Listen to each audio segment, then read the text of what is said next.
میرے گھر والے آپ کے بارے میں کہتے ہیں کہ مفتی صاحب کی شخصیت غیر سنجیدہ ہے، ہر بات مذاق میں لیتے ہیں اور ان کی سوئی ایک جگہ اٹک جاتی ہے بس۔ آپ کے گھر والے میرے بیانات نہیں سنتے، میرے شارٹ کلپس دیکھتے ہیں۔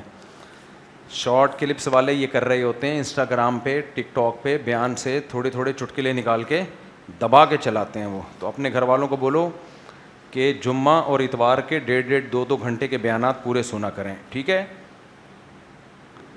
پھر بھی اگر وہ کہیں کہ یہ غیر سنجیدہ ہیں تو پھر گورنمنٹ میں کسی پر کہنے پر گورنمنٹ کی طرف سے کوئی پابندی نہیں ہے۔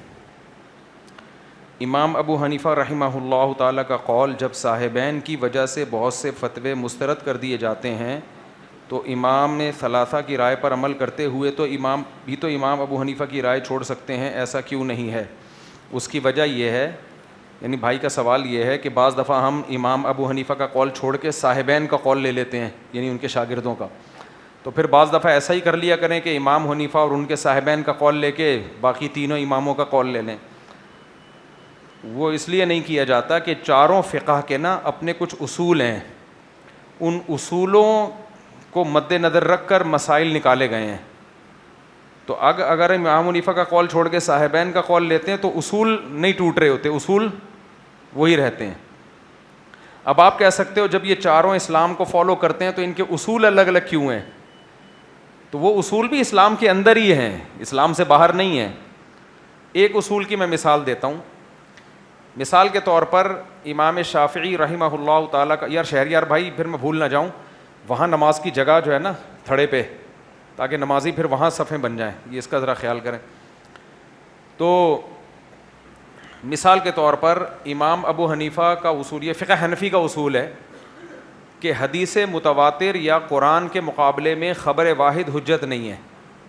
یعنی قرآن میں ایک حکم آ گیا نا اور صحیح حدیث ہے، لیکن وہ حدیث ہے خبر واحد، یعنی اس کو نقل کرنے والے بہت سارے لوگ نہیں ہیں، تو پھر امام حنیفہ قرآن کو سپیریئر رکھتے ہیں، حدیث میں یا تو تعویل کرتے ہیں یا رد کر دیتے ہیں۔ اس لیے نہیں کہ قرآن میں اور حدیث میں ان کی نظر میں کوئی فرق ہے، بھائی اللہ کے رسول کی بات بھی ایسے ہی ویلیو رکھتی ہے جیسے اللہ کی بات، لیکن ثبوت میں فرق ہے۔ اللہ کا کلام جو ہم تک پہنچا ہے وہ قطعی ہے، یقینی ہے، اس میں غلطی کا دور دور تک شائبہ نہیں ہے، جبکہ حدیث میں جب کوئی راوی بیان کرتا ہے حدثنی فلان قال فلان، تو فلاں سے بیان کرنے میں خطا ہو سکتی ہے۔ اب اس ہو سکنے کی بیس پہ حدیث کو رد نہیں کیا جائے گا۔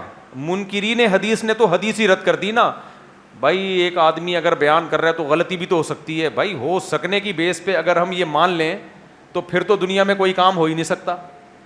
آپ جہاز میں بیٹھو گے، ہو سکتا ہے کہ وہ گر جائے، ٹرین میں جاؤ گے، ہو سکتا ہے وہ ٹریک سے اتر جائے، جج کے سامنے 10 لوگوں نے گواہی دے دی کہ یہ بندہ جمشید کو تو میں نے ابھی رخصت کر دیا، وسیم قاتل ہے، ہو سکتا ہے یہ غلط ہو سکتے ہیں کہ تو دنیا بہت بڑی ہے۔ تو اس لیے حدیث حجت ہے، چاہے خبر واحد ہو چاہے خبر متواتر ہو، لیکن اس ہو سکنے کے امکان کو اس وقت ویلیو دی جاتی ہے جب یہ اپنے سے زیادہ یقینی کے خلاف ہو۔ 100 آدمی ایک خبر آپ کو دے رہے ہوں اور ایک اس کے خلاف دے رہا ہو، تو وہ ایک اگرچہ سچا ہو لیکن اب اس سے غلطی کا امکان بڑھ گیا ہے۔ تو امام ابو حنیفہ حدیث کو حجت مانتے ہیں، دلیل مانتے ہیں، لیکن اگر قرآن کے یا حدیث متواتر کے مقابلے میں ہو تو صحیح ہونے کے باوجود بھی اس کو حجت نہیں مانتے، اس میں یا تو تعویل کریں گے یا اس کو رد کریں گے۔ جبکہ امام شافعی رحمہ اللہ تعالیٰ کا اصول اور ضابطہ یہ ہے کہ خبر واحد کو بھی وہی ویلیو دی جاتی ہے جو خبریں، یعنی جو قرآن کی آیت کو ویلیو دی جاتی ہے، اور اس اصول کی بیس پہ آگے احکام میں بھی فرق آتا ہے۔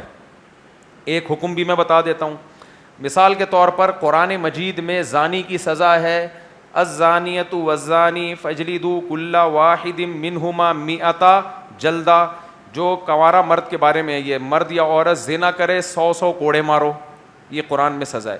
حدیث میں آتا ہے کہ البکر بالبکر جلد 100 وتغریب عام، کنوارا مرد یا کنواری عورت اگر زنا کرے تو 100 کوڑے مارو اور 1 سال کے لیے اس کو ملک سے باہر نکال دو۔ اب امام شافعی اور امام احمد ابن حنبل کہتے ہیں کہ 1 سال کے لیے ملک سے باہر بھی نکالا جائے گا، جلا وطن بھی کیا جائے گا۔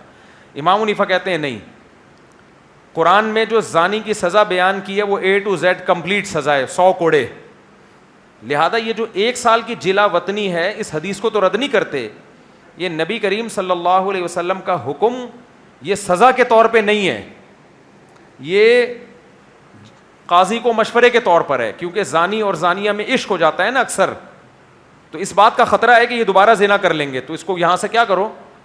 تو وہ کہتے ہیں کہ لیکن بعض دفعہ یہ ہوتا ہے کہ کچھ حالات ایسے ہوتے ہیں کہ اگر زانیہ عورت کو آپ نے جلا وطن کیا تو وہاں تو کمانے کا کوئی ذریعہ ہی نہیں ہے, تو عین ممکن ہے وہ زنا ہی کو پیشہ نہ بنا لے. تو کہتے ہیں یہ جو خبر واحد ہے یہ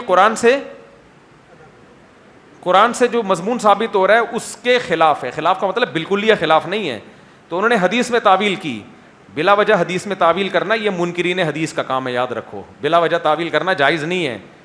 لیکن ایک مضبوط دلیل کے خلاف آ رہی ہے تو اس میں امام ابو حنیفہ تعویل کرتے ہیں, جبکہ امام شافعی کہتے ہیں, امام احمد بن حنبل بھی یہی کہتے ہیں کہ نہیں بھائی سزا بھی دی جائے گی اور 1 سال کے لیے جلا وطن بھی کیا جائے گا. ایک اور مثال لے لیں اس کی, قرآن مجید میں آتا ہے چور کا ہاتھ کاٹنے کا حکم ہے نا قرآن مجید میں. چور کا ہاتھ, چور کرنے والا مرد ہو, چوری کرنے والا مرد ہو یا عورت ہو, دونوں کا ہاتھ کاٹ ڈالو, یہ قرآن میں حکم ہے. امام حنیفہ کہتے ہیں کہ اگر چور نے چوری کی, کسی کی گھڑی چرا لی اور بیچ کے پیسے کھا گیا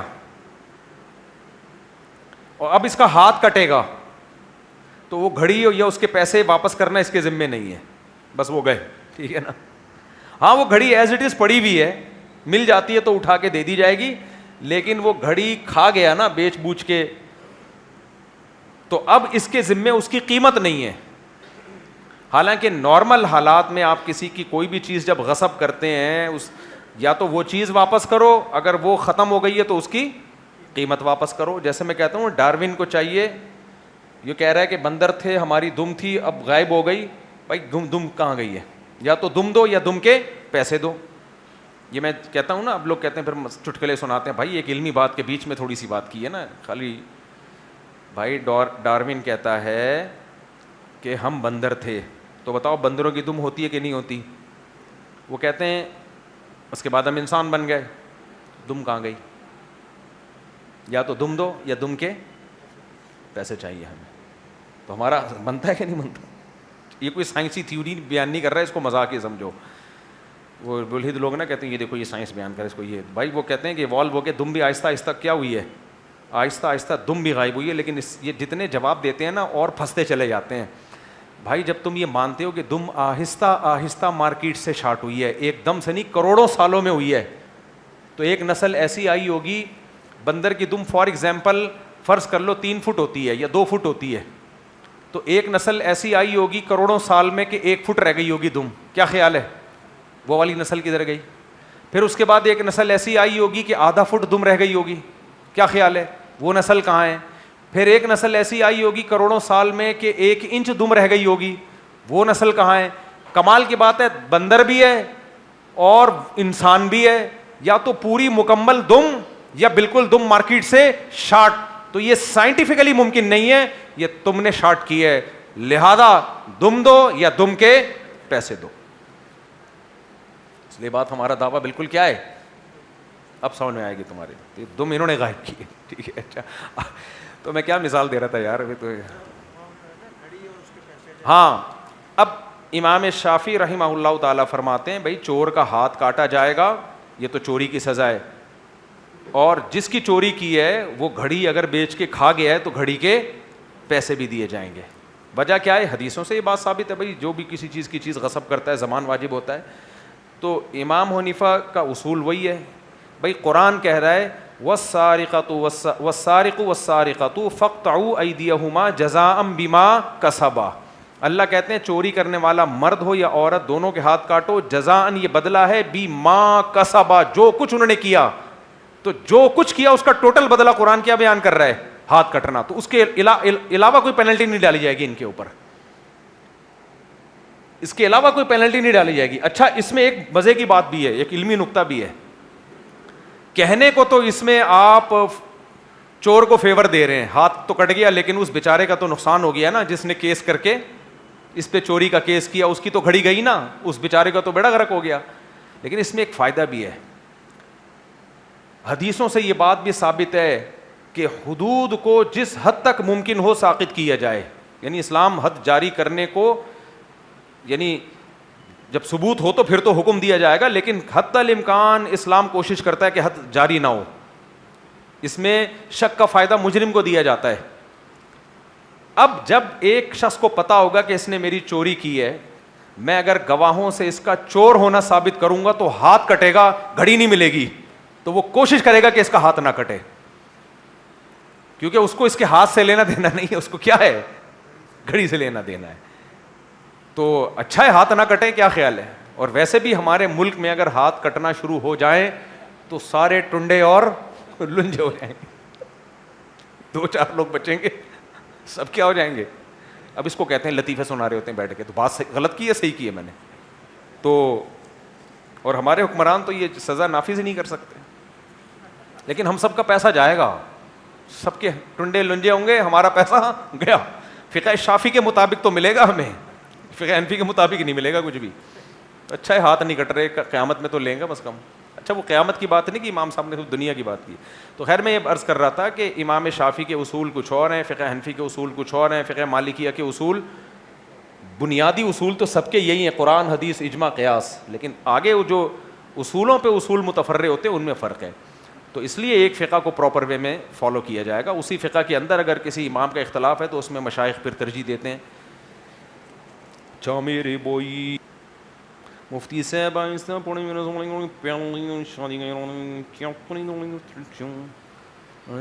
جواب بھی آہستہ دوں، تو جواب جب آہستہ دوں گا تو الٹا کر کے لوگ اس کو سوال بنا لیں گے، تو وہ تو پتہ چل جائے گا. کیا خیال ہے بھائی؟ بات یہ ہے کہ جو شخص پہلے سے ارادہ ہو میں پکی ڈھکی دوسری شادی کروں گا، پکا ارادہ ہو تو لڑکی والوں کو بتا دے میں کروں گا، ان کو دھوکے میں نہ رکھے، اندھیرے میں نہ رکھے. انہوں نے دینا ہوگا دے دیں گے، نہیں دینا ہوگا نہیں دیں گے. لالچ مت کرو. میرے سامنے ایسے لوگ آئے ہیں ان کا پہلے سے ارادہ تھا، تو میں نے کہا تم نے کسی لڑکی کو نکاح کا پیغام بھیجا ہوا ہے، تمہارا سے پہلے سے دوسری شادی کا ارادہ ہے، تو ان کو بتا دو. کہہ رہے میں بتاؤں گا تو وہ دیں گے ہی نہیں. میں نے کہا نہ دیں بھائی. وہ اگر کسی کمارے کو دینا چاہتے ہیں، وہ چاہتے ہیں کہ ہم نہیں چاہتے کہ ہمارے داماد دوسری کرے، تو آپ کیوں ان کو دھوکے میں رکھیں؟ یا تو کسی کا ارادہ ہی بعد میں ہوا ہو نا، وہ ایک الگ بات ہے. کسی کا ارادہ ہی بعد میں ہو، آپ کا تو پہلے سے ارادہ ہے. کہہ رہے نہیں بھی نہیں. میں نے کہا بھائی صاحب آپ کسی طلاق یافتہ سے کر لو، بیوہ سے کر لو. کہہ رہے نہیں نہیں نہیں نہیں میں نہیں کروں، کرنے شروع ہو گئے نا. پھر وہ پھر کی انہوں نے اسی کماری سے کی، پھر تھوڑے دن بعد کہ میں دوسری کروں گا. 2 فسادات. میں نے کہا یار آپ کو بات یہ کہ یہ چاہتے ہیں 10 انگلیاں گھی میں ہوں ان کی. یہ غیر اخلاقی حرکت ہے، غیر شائستہ حرکت ہے. آپ کا جب پہلے سے ارادہ ہے آپ بتا دو. ویژنری بن کے یہ کام کرو، 2 نمبر بن کے ٹھرکی بن کے یہ کام مت کرو. 2-3 شادیاں اسی وجہ سے بدنام ہوتی ہیں کہ یہ کام شریف لوگ کر نہیں رہے ہیں، سنجیدہ لوگ کر نہیں رہے ہیں، یہ ٹھرکی لوگ کر رہے ہیں. یہ سارے کام دھوکے دے دے کے جھوٹ بول بول کے یہ کام ہو رہے ہیں. تو کمپرومائز کرو. میں نے کہا یار طلاق یافتہ سے کر لو. کہہ رہے نہیں وہ بھائی طلاق یافتہ میں بھی تمہیں ایک سے ایک مل جائے گی، تمہیں پسند بھی آ جائے گی. بہت اچھی اچھی لڑکیاں طلاق والی بھی بیٹھی ہوئی ہیں، کم عمر بھی مل جائیں گی. نہیں جی میں نے کنواری صحیح کرنی ہے. تو سارے مزے تم نے کمبختوں دنیا میں اڑانے ہیں، تو یہ نہیں ہو سکتا. اور میں نے کہا یہ بھی دماغ سے نکال دو. کنواری یہ کنواری کا بھوت بھی نکال دو بھائی. بہت سی طلاق یافتہ کنواری سے زیادہ اچھی ہوتی ہیں، بہت سی بیوہ کنواری سے زیادہ اچھی ہوتی ہیں. اب ایک لڑکی جوان ہے، خوبصورت ہے، با اخلاق ہے، اس کا شوہر ایکسیڈنٹ میں ڈیتھ ہو گئی، تو کیا ہو گیا اگر وہ بیوہ ہو گئی ہے؟ اس سے کیا اس میں خرابی پیدا ہو گئی ہے؟ بلکہ وہ آپ کے ساتھ زیادہ اچھے رہے گی. اس کو ایک دھبا لگ چکا ہے بیچاری. دھبا تو نہیں کہنا چاہیے، سوسائٹی میں اس کو دھبا سمجھا جاتا ہے، صحابہ میں نہیں سمجھا جاتا تھا. ایک سوسائٹی میں جس کو ایک عیب سمجھا جاتا ہے، حقیقت میں کوئی عیب نہیں ہے. تو میں نے کہا وہ تمہارے ساتھ زیادہ اچھا گزارا کرے گی. نہیں وہی بات ہے، چھتے میں منہ دے کے شہد پی رہے ہیں اور پھر بولتے ہیں مکھیاں کاٹ رہی ہیں. دفعہ ہو یہاں سے سالے کہیں کے. یہ بدنام کرتے ہیں شادیوں کو اور رسوا کرواتے ہیں اس فلسفے کو. غیرت مند بنو. کیا بنو؟ غیرت مند. شریف لوگوں کی طرح شادیاں کرو، عزت داروں کی طرح. لڑکیوں کو پٹانے کی کوشش مت کرو. جب کوئی لڑکی رابطہ کرے بولو تمہارے باپ سے بات کروں گا. میں کس سے بات کروں گا؟ میرے سامنے کیس آئے ہیں، فیس بک پہ لڑکی پھنسا لی، داڑھی والے بندے نے، ٹوپی والے آدمی نے پھنسا کے. میں نے کہا یار تیری بیٹی کو کوئی پھنسائے تو دے دے گا اس کو؟ جو اپنی بیٹیوں کے لیے پسند نہیں کرتے دوسروں کے ساتھ یہ کیوں؟ شریف بنو. باپ کو کس کو پیغام بھیجو؟ کہتے ہیں نہیں ہوگا, نہیں کوئی بات نہیں, دنیا مسافر خانہ ہے, نہیں ہوگی نا شادی, زیادہ سے زیادہ مر جائے گا نا, کوئی مسئلہ نہیں ہے, شریف آدمی مر جائے عزت کے ساتھ چلا جائے یہ زیادہ اچھا ہے. اور جانے کے بعد لوگ بول رہے ہیں فلاں کی پھنسایا تھا, فلاں کو لے کے بھاگا تھا اور فلاں سے آنکھ مٹکے کرتا تھا, تو یہ اچھی موت نہیں ہے. تو شریف لوگوں کی طرح نکاح کیا کرو, لڑکیوں کے باپوں کو پیغام بھیجا کرو اور عزت کے ساتھ, اور یہ چھپن چھپائی اور دھوکے اور 2 نمبریاں. اور یاد رکھو سچ میں ٹینشن ہوتی ہے وقتی, اس کے بعد سکون ہوتا ہے. جھوٹ میں وقتی سکون ہے, زندگی بھر ٹینشن. ہمارے ایک دوست تھے, پرانی بات ہے, کسی کو نہیں, ان کو بھی نہیں پتہ چلے گا ان کی بات ہو رہی ہے, وہ بہت کم بیان سنتے ہیں. وہ انہوں نے ایسا ہی کیا. انہوں نے کیا کیا کہ وہ شادی کی, کوئی معاشقہ واشقہ ہو گیا تھا, اب دوسری شادی کی ماں باپ کی مرضی سے, بتایا نہیں کسی کو تاکہ ماں باپ کو بھی پتہ نہ چلے, اور یہ ہو کہ بھائی میں پہلی شادی کر رہا ہوں. اب وہ بڑی خاندانی لڑکی تھی جو ان کی دوسری وائف تھی, وہ یہ سمجھ رہی ہے کہ یہ میں ان کی پہلی وائف ہوں. وہ مجھے خود اپنا واقعہ سنا رہے تھے, جس ہے نا, یہ ہے 15-20 سال پرانا واقعہ. اب جب شادی ہو گئی, پکڑے گئے ایک دن, اب جھوٹ بول بول کے نا چلا رہے ہیں دونوں کو. جب پکڑا گیا ہے نا تو اتنی ڈپریشن میں آیا ہے کہ اس کو ہارٹ اٹیک ہوتے ہوتے بچا ہے, اتنی ڈپریشن میں آیا ہے. اور مستقل بیماری اس کو, ڈپریشن کی, اسٹریس کی, بلڈ پریشر کی مستقل بیماری لگ گئی, مستقل میڈیسن پہ آ گیا. جوان آدمی, جوانی میں بال سفید ہو گئے. چونکہ وہ خاندانی لوگ تھے, انہوں نے بولا یار تم نے ہمارے ساتھ دھوکہ کیسے کیا, بیوی تو چلی گئی وہ چھوڑ کے دوسری وائف, کیا تم نے دھوکہ کیسے کیا ہمارے ساتھ. تو جھوٹ جو ہے نا, جھوٹ اس کی ٹینشن پوری زندگی کی ہے. سچ کی ٹینشن ایک دفعہ ہوتی ہے, کڑوا گھونٹ, اس کے بعد سکون آ جاتا ہے زندگی میں. یہ 2 نمبریاں مت کیا کرو. دوسری شادی اگر پہلے سے پکا ڈھکا ارادہ ہو تو لڑکی والوں کو بتا دو کہ میں غلط آدمی ہوں, میں دوسری بھی کروں گا, آپ نے دینی ہے دے دیں, نہیں دینی ہے.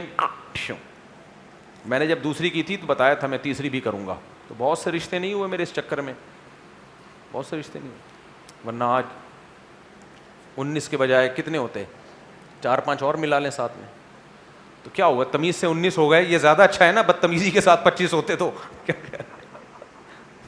تمیز کے 19, بدتمیزی کے ساتھ 25 سے کیا ہے, بہتر ہے.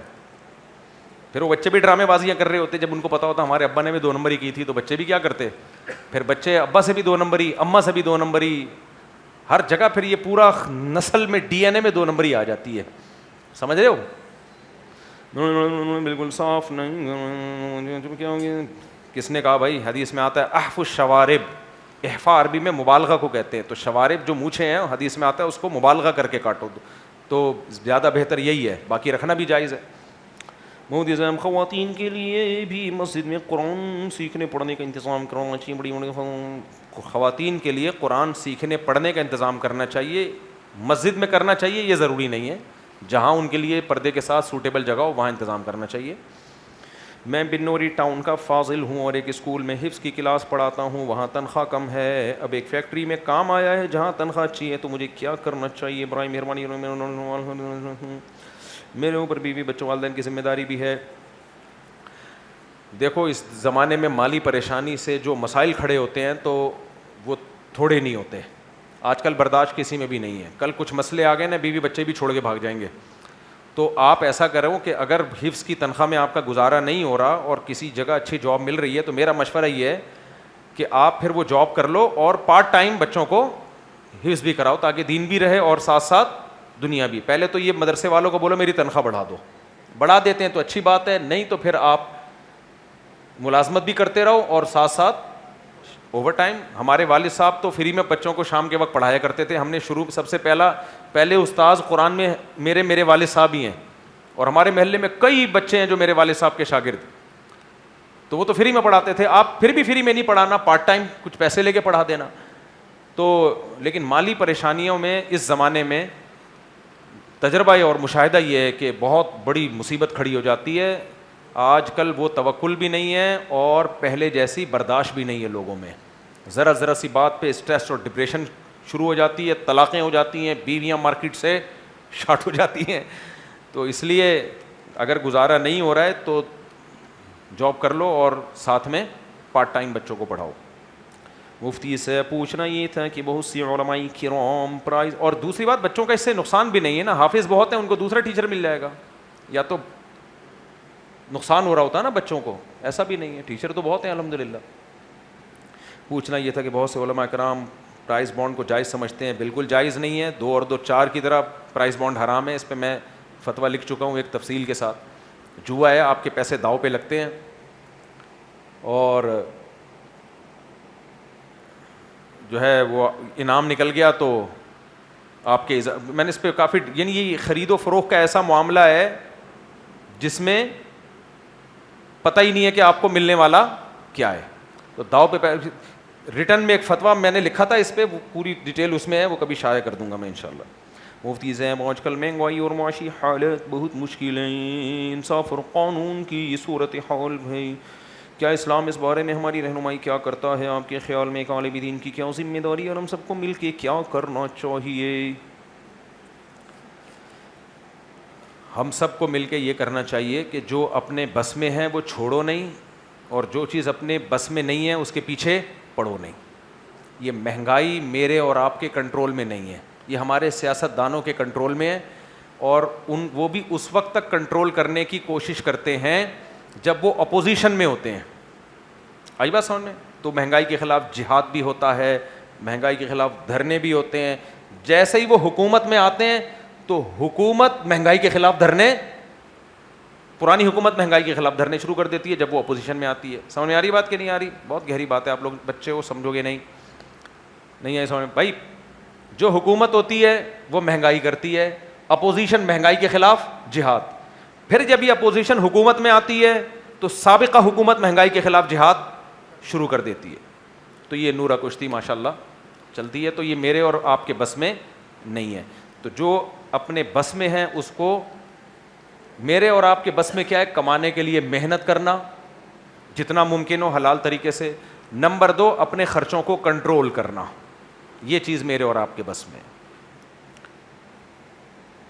کیا علماء کرام حکمرانوں کے سامنے کھل کر یہ سوال نہیں اٹھانا چاہتے کہ عوام کو بنیادی سہولت، انصاف اور باعزت زندگی ملے؟ اگر اسلام ہمیں ظلم کے خلاف آواز اٹھانے کا درس دیتا ہے تو آج ہماری آواز کہاں ہے؟ ہم چاہتے ہیں کہ آپ اس معاملے پر خاموشی کے بجائے واضح اور 2 ٹوک موقف بیان کریں۔ ہمارا 2 ٹوک موقف یہ ہے کہ ہر حکومت میں ظلم ہوئے ہیں، تو اپوزیشن کے کہنے پر ہم یہ ظلم کے خلاف آواز نہیں اٹھائیں گے۔ آئی بات سمجھ؟ ہم جب آواز اٹھائیں گے تو سابقہ حکومت میں بھی، آج بھی اور کل بھی، اور علماء اٹھاتے ہیں آواز۔ تو باقی حکومت ابھی ہمیں کہہ رہی ہے کہ حکومت پتہ ہے ہمیں کیا کہہ رہی ہوتی؟ آپ ہمیں سپورٹ کیوں نہیں کر رہے؟ میں پنجاب گیا تو وہاں مسلم لیگ کے لوگ ملے، آپ پنجاب کا کام دیکھیں، آئیے ہم آپ کی ملاقات کرواتے فلانے سے اور فلانے سے، اور ہم آپ سپورٹ کیوں نہیں کر رہے؟ کیا مفتی صاحب آپ مجرم نہیں بن رہے؟ یہ مجھے کہنے تھے پنجاب۔ میں نے کہا بھائی میری ملاقات نہیں کروا۔ اچھا، جب اپوزیشن سے ملتے ہیں، مفتی صاحب پنجاب حکومت نے یہ کر دیا، یہ کر دیا، آپ گونگے بنے ہوئے ہو، کیا یہ کھلا تضاد نہیں ہے آپ لوگ کی باتوں میں؟ ممبر پہ کہتے ہو حق بیان کرو، ابھی خاموش ہو۔ بھائی صاحب، ہمیں علماء کو اپوزیشن اپنے کام کے لیے استعمال کرتی ہے اور گورنمنٹ اپنے کام کے لیے استعمال کرتی ہے۔ سمجھ میں آ رہی ہے بات؟ تو ہم بولتے ہیں کیوں نہیں بولتے؟ جو غلط ہے اس کو غلط بولتے ہیں، جو صحیح ہے اس کو صحیح بولتے ہیں، اور ہر دفعہ بولنے کا فائدہ بھی نہیں ہے نا، تو کیوں بولیں بلا وجہ؟ جہاں فائدہ ہوگا وہاں بولا جائے گا، جہاں نہیں فائدہ ہو رہا تو وہی بات ہے۔ ایک موٹے آدمی کا انتقال ہو گیا تو لوگ اس کو کندھا نہیں دے رہے تھے، اس بچے کہہ رہے ہیں کندھا، تو بولے ہم نے تھوڑی مارا ہے بھائی، نارمل آدمی ہوتا ہم اٹھا کے لے جاتے، اتنے بھاری آدمی کو ہم کیسے اٹھائیں گے؟ تو مہنگائی میں نے تھوڑی کی ہے، تو آپ آواز۔ اور دوسرے بات، جو جس کا کام ہے وہ کرے نا، یہ سیاسی جماعتوں کا کام ہے نا بھائی۔ ہم سیاسی تنظیموں کو ووٹ کیوں دیتے ہیں؟ اس لیے ووٹ دیتے ہیں کہ یہ جا کے کام کریں، تو ان کے خلاف احتجاج کرو، اپوزیشن کرے ان کے خلاف احتجاج، اور اخلاص کے ساتھ کرے، ان بیسک پہ نہ کرے جو غلطیاں خود کر چکی ہے وہ۔ اب میں زیادہ اس میں ڈیپ میں جاؤں گا تو پھر مسئلے خراب ہونا شروع ہو جائیں گے، اس لیے رہنے دو۔ مفتی صاحب آپ سے شکوہ ہے کہ حضرت امیر معاویہ کے بارے میں کی جانے والی گستاخیوں کا خاطر خواہ جواب ریکارڈ نہیں کروا رہے، گھروں میں بہت فساد ڈل رہا ہے، بھائی بھائی ایک دوسرے کے دشمن بن چکے ہیں، خود کو سنی بولنے والے بھی اب صحابہ کو برا بول رہے ہیں، آپ سے گزارش ہے جس طرح سے آپ نے عدالتی خلا پر بیان اور 3 وطر والے معاملے پر تفصیلی علمی دلائل کے ساتھ جواب ریکارڈ کروائے, اس پر بھی ضرور انشاءاللہ. میں اصل میں آج کل ایک ٹاپک پہ بہت زیادہ مصروف ہوں, وہ جو میں نے بتایا تھا کہ اسلام کیا ہے, اسلام کا انٹروڈکشن, تاکہ یہ جو فرقہ واریت اور شرک ہماری سوسائٹی میں, بدعتیں ہماری سوسائٹی میں پھیل رہی ہیں نا, تو ایک غیر مسلم بھی اگر اسلام کو سمجھنا چاہتا ہے کہ اوریجنل اسلام, تو اس کو پتہ چلے کہ واٹ از اسلام. تو یہ پورا ایک کورس میں لکھ رہا ہوں, ساری صلاحیتیں میری اس پہ لگی ہوئی ہیں. اور کمال کی بات ہے حضرت معاویہ کی سیرت پہ پوری کتاب میں نے میز پہ سامنے رکھی ہوئی ہے, اس لیے کہ فوراً اس کے بعد کس پہ آنا ہے, اس ٹاپک پہ آنا ہے. السلام علیکم. ارشاد. مغرب کی ایسے نماز جماعت کے ساتھ ہم لوگ دوسری رکعت میں آئے نا, اب امام صاحب جو ہے وہ سمی اللہ لمن حمیدہ, مطلب پہلے وہ کھڑے ہوتے ہیں, پھر اس کے بعد سمی اللہ لمن حمیدہ بولتے ہیں نا, تو اب ہم دوسری رکعت میں شامل ہوئے تو آواز پہ مدار ہوگا یا اس کو دیکھیں ہم امام صاحب دیکھیں امام صاحب کو آواز پہ مدار نہیں ہوگا, اور امام کو چاہیے کہ کھڑے ہونے کے بعد سمیع اللہ نہ کہے, جیسے ہی کھڑے ہونے لگے تو اسی وقت سمیع اللہ لمن حمیدہ کہے, تاکہ مقتدیوں کو کنفیوژن نہ ہو. اور اگر مجمع وغیرہ آپ دیکھ نہیں پائے امام صاحب کو کہ وہ کھڑے بس غالب گمان پہ عمل کرے, اپنا خیال لگائے کہ امام رکوع میں ہے یا نہیں ہے, آواز پہ مدار نہیں ہوگا. نہیں. میری رائے یہ ہے کہ آپ نے دھرو راٹھی کا تذکرہ کیا, چونکہ آپ کو لاکھوں لوگ سنتے ہیں, اور دھرو راٹھی ایک بہت بڑا ایتھیسٹ ہے, ان کا کام یہی ہے. ابھی ریسنٹلی انہوں نے ویڈیو بھی اپلوڈ کی ہے جی, تو کہیں ایسا نہ ہو کہ جب آپ ان کا نام لے رہے ہو اسے نہیں, میں نے دھرو راٹھی کی جو پازیٹیو چیز تھی اس کو پازیٹیو وے میں بیان کیا, لیکن دھرو راٹھی نے جو خدا کے وجود کا انکار کیا ہے اس پہ بھی میں ری ایکشن ریکارڈ کروا چکا ہوں کہ دھرو راٹھی کی دلیل ٹھیک نہیں ہے خدا کے انکار پہ. اور وہ یہ جتنے بھی منکرین خدا ہیں یہ ایوالو, ارتقائی نظریہ جو ہے نا, ارتقاء کہ ایوالو ہوئے ہم, اس کو بنیاد بناتے ہیں, اور یہ بنیاد ہی غلط ہے, یہ بنیاد ہی غلط ہے. اب یہ کہتے ہیں یہ کیسے کہہ سکتے ہیں بنیاد غلط ہے, یہ کوئی سائنسدان ہے, کچھ چیزیں کامن سینس کی ہوتی ہیں. سائنس چونکہ خدا تو ویسے بھی عقل سے بالاتر ہے نا, تو وہ تو سائنس کی دسترس میں آتا ہی نہیں ہے. اب سائنس نے ہر چیز کا جواب دینا ہوتا ہے کیوں کا. اب کیوں کا جواب دینے کے لیے جو بھی عقل سے قریب تر چیز ان کو ملے گی اس کو وہ مارکیٹ میں لے آئیں گے. اب وہ قریب تر تو ہے, قریب ہے نہیں, قریب تر میں اور قریب میں فرق ہے. تر کا مطلب یہ ہوتا ہے دوسرے نظریے کی نسبت یہ نظریہ قبول کرنا نسبتاً آسان ہے, اس کی نسبت حقیقت میں آسان نہیں ہے. اس کی مثال ایسے ہے, آپ کو کسی نے کہا کہ یہ جو ہے 100 کلو کی بوری اٹھاؤ, ممکن ہے آپ کے لیے؟ بولو نہیں ہے. دوسری بوری ہے 80 کلو کی, تو ہم یہ کہیں گے 80 کلو کی بوری 100 کلو کی نسبت اٹھانا آسان ہے. اس کا مطلب یہ نہیں ہے کہ فی نفسی ہی آسان ہے, ناممکن وہ بھی ہے, نہیں اٹھا سکتے آپ. تو اب سائنسدانوں نے جب غور کیا انہوں نے کہا کہ بھئی خدا کو تو ہم نے ماننا نہیں ہے, کیونکہ وہ تو عقل سے بالاتر ہے نا, وہ تو سائنس کی دسترس میں آتا ہی نہیں ہے نا. تو اب سائنسدانوں نے بیٹھ کے غور کیا کہ یار یہ کیسے ہوا ہوگا.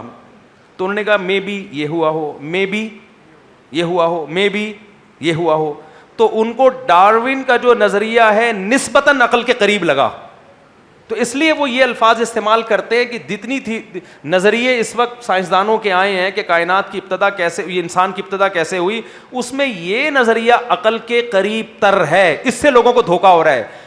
قریب تر ضرور ہے دوسرے نظریات کی نسبت, لیکن قریب تر ہو کے بھی عقل سے بہت بعید ہے یہ, کیونکہ اس کے لیے اتنے جھوٹ بولنے پڑیں گے, اتنے جھوٹ. سب سے پہلے تو میں نے یہ بتایا نا کہ بندر کی دم جو غائب ہوئی تو ایک دم سے کیسے غائب ہو گئی, اور دم نہیں پوری نسلیں دھماکے سے ختم ہو گئی. کہاں گئی بھائی, ایک دم صبح اٹھے انسان بن گئے.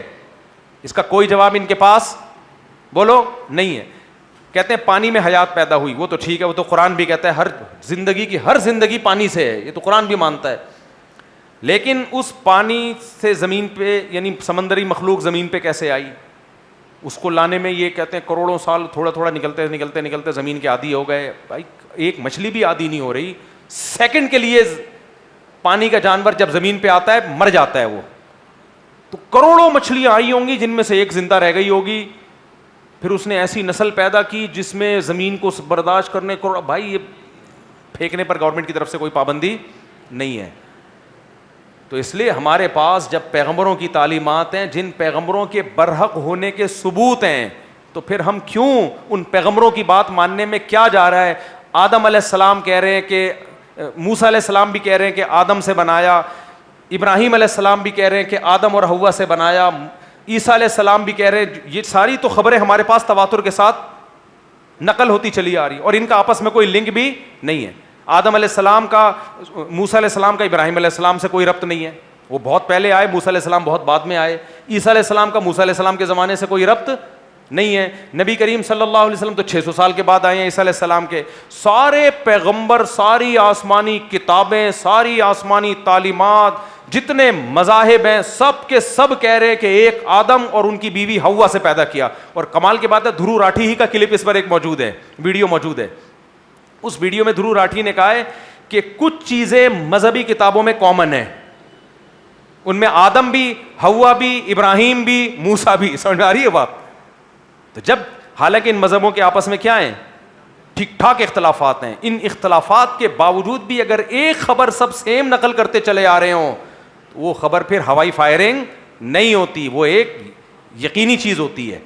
تو اس یقینی چیز کے ہوتے ہوئے مجھے کیا ضرورت ہے میں بیٹھ کے فرضی شروع کر دوں کہ بندر سے بنائے, پھر دم شاٹ ہوئی, پھر وہ مچھلی پہلے زمین پہ آ کے آباد ہونا شروع ہوئی تو زمین کے ماحول سے وغیرہ وغیرہ وغیرہ وغیرہ.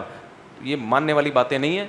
تو دھرو راٹھی چونکہ وہ سائنٹسٹ کے طور پر اپنی ایک ریسرچ پیش کرتا ہے نا سائنسدانوں کے حوالوں کے ساتھ, تو ظاہر ہے اس میں مذہب کو کی کیا دخل اندازی ہوگی, تو اس کو مجبور ہے وہ کہنے پر کہ خدا نہیں ہے, وہ مجبور ہے یہ کہنے پر.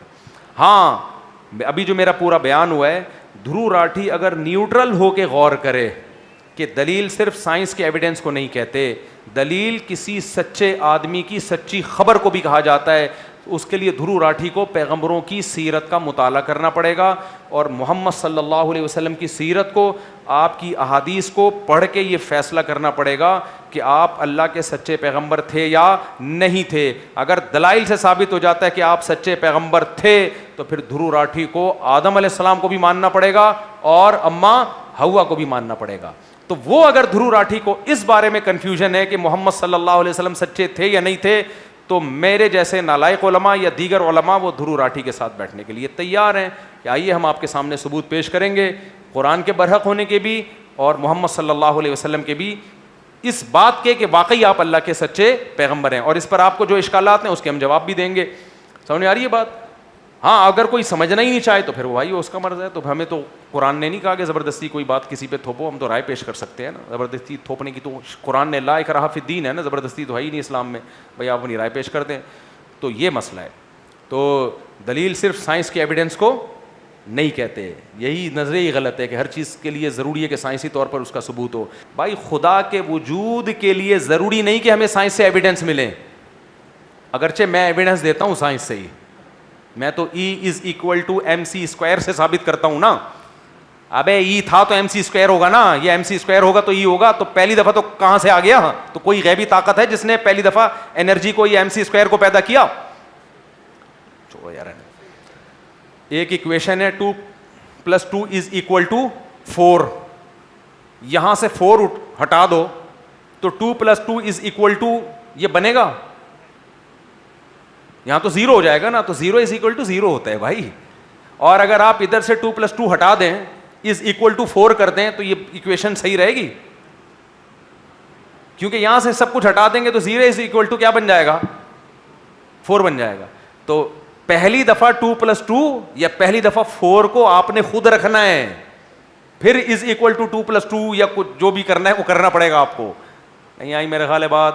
تو پہلی دفعہ کوئی طاقت ہے جس نے اپنی کن کی طاقت سے یا تو انرجی کو پیدا کیا یا ماس کو پیدا کیا, کوئی طاقت ہے. تو سائنس سے بھی سمجھنا چاہو تو یہ ایویڈنس کافی ہے خدا کے وجود کے لیے, کیونکہ اگر آپ کائنات کو ہمیشہ سے یا تو آپ کو کائنات کو ہمیشہ سے ماننا پڑے گا یا خدا کو ماننا پڑے گا. سائنس کہتی ہے یہ کائنات ہمیشہ سے نہیں ہو سکتی, تو لازمی ماننا پڑے گا کوئی ایک ایسی ذات ہے جو سائنسی اصول اور نظریے اس پر اپلائی ہی نہیں ہوتے, یہ ماننا پڑے گا. اسی ذات کو تو ہم خدا کہتے ہیں, آپ کچھ اور نام دے دو, ہم اللہ کہتے ہیں اس کو, آپ کچھ اور نام دے دو, ہمیں اعتراض نہیں, لیکن اس کو ماننا پڑے گا کوئی ہے نام, پھر وہ آپ کی مرضی جو مرضی دیتے رہو, پھر اس کا نام اللہ ہے, اس کے لیے ہمارے پاس الگ سے دلائل ہے. وہ پھر ہم پہلے آپ یہ مان لو کہ ہے, پھر وہ اللہ ہے یا کیا نام ہے اس کا, اس کے لیے پھر کسی اور ٹائم پہ آنا انشاءاللہ, ٹھیک ہے نا, پھر ہم آپ کو سمجھا دیں گے. ابھی چونکہ بیان کیا ہو گیا ہے, بہت لمبا ہو گیا ہے بیان.